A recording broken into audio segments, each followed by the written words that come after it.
기독 청년 3명 중 2명은 돈이 행복의 조건이라고 생각하는 것으로 나타났습니다.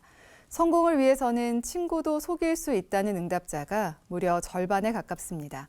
자본주의와 성장주의, 물질주의의 우리 사회 속에서 청년 세대가 갖는 혼란함이 그대로 드러난 듯 보입니다. 천수연 기자입니다.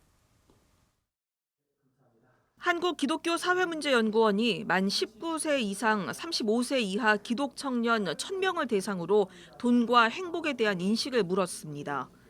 66.7%가 돈은 행복의 조건이라고 답했습니다.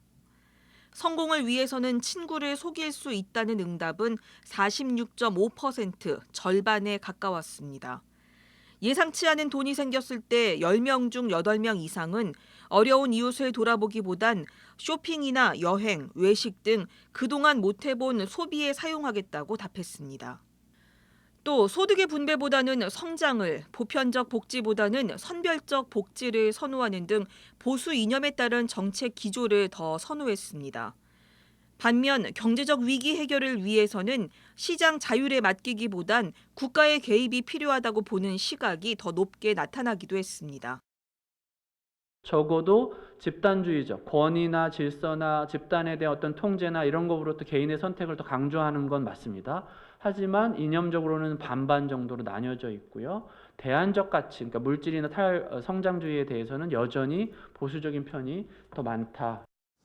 청년들의 경제 사정도 살펴봤습니다. 부모로부터 경제적 자립을 한 청년은 전체의 27.6%에 불과했습니다. 기독 청년 52.7%는 주식이나 펀드에 투자하고 있었고 보험과 연금, 암호화폐, 부동산, 외화 투자 등으로 재테크를 하고 있었습니다.